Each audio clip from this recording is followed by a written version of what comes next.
So when Toronto Blue Jays fans hear the name Hector Torres, a lot of great thoughts come back into mind. A very capable infielder, the second batter in Blue Jay history, the first Blue Jay to hit a grand slam.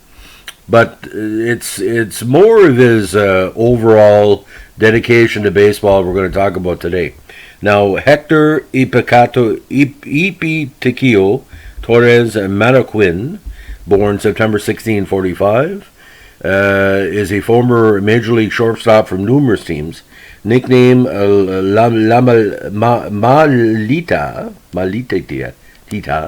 in the native Mexico. He played all or part of 9 seasons in majors between 68 and 67 with the Astros, Cubs, Expos, San Diego, and Toronto Blue Jays. His second at-bat made Major League Baseball history as he was the first player to play for the 2 Canadian teams in Major League Baseball. Now, Torres played in the 1958 Little League World Series as a member of the championship team from the Industrial Little League of Monterey. Now, he was originally signed as an amateur free agent by the Giants on March 25th, 1962. On April 6, 66, he was traded by the Giants to the Angels for Dave Marshall. On November 27, 67, the Angels sent Torres to the Astros to complete an earlier deal, which Houston sent Jim Weaver to California for future considerations.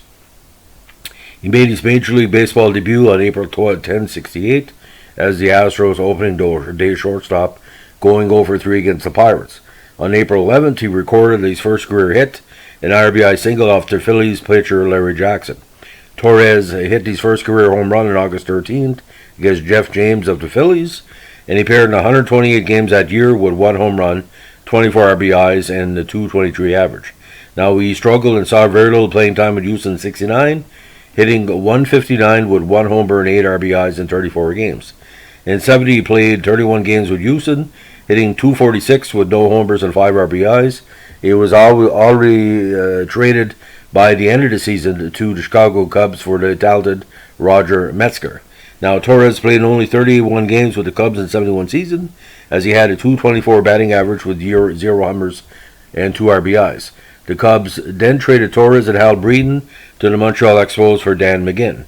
Now, Torres saw increased playing time with the Expos in 72, playing in 83 games, the most games he had appeared in since his rookie season in 68. He, however, struggled at the plate again, batting .155 with 2 homers and 7 RBIs. Now, on April 4th, 73, the Astros purchased Torres from the Expos. Now, Torres returned to the Astros for the 72 season, but in 38 games, he batted .091 with 0 homers and 2 RBIs. On August 23rd, the Astros sent him to the White Sox. Now, Torres spent the entire 1974 season with the Hawaiian Islanders of the PCL. On April 3rd, 75, the Padres acquired Torres, where he was purchased by the San Diego Padres from the White Sox. Now, in 75, in his best season ever, he appeared in 112 games in San Diego, batting .259 with 5 homers and 25 RBIs.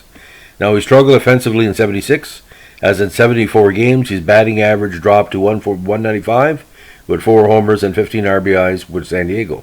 On December 8, the Padres sent Torres, Johnny Grubb, and Fred Kendall to the Indians for George Hendrick. Now, the Blue Jays eventually acquired Torres from the Indians on March 29, 1977. He was named the Blue Jays opening day shortstop, their first game ever. On April 7, he also became the first player to appear with both Canada-based Major League Baseball teams, going 1-for-2, and was the second batter for the Blue Jays of the game in a 9-5 victory over the White Sox. Now, on June 27, he became a part of Blue Jay history yet again, where he hit the first Grand Slam home run in Toronto Blue Jay campaign off Ron Guidry of the Yankees at Exhibition Stadium in Toronto in a 7-6 Blue Jay victory. In 94 games with Toronto, he hit .241 with 5 homers and 26 RBIs. And on March 27, 1978, unfortunately, but with all the Latino players coming in, the Blue Jays eventually released Torres. He spent the 78 season with the Chiefs and Columbus Clippers, the IHL. Now, total Major League Baseball stats, .216 career batting average, 375 hits, 18 homers, and 115 RBIs. Now, he managed numerous teams in his career, including the Florence Blue Jays, Syracuse Chiefs, Arizona League Brewers, and of course the Sultans of Monterey in 2005, where he led his squad to a 56 and 50 record. Now, while we're mentioning Hector Torres here, he was very much a fan favorite of the Latino community across Canada. Did a lot of outreach work, and his name sounded like a ball player. And the main thing about Toronto that year, they were looking for at least some experienced players to lead the young players coming up, and Hector was that.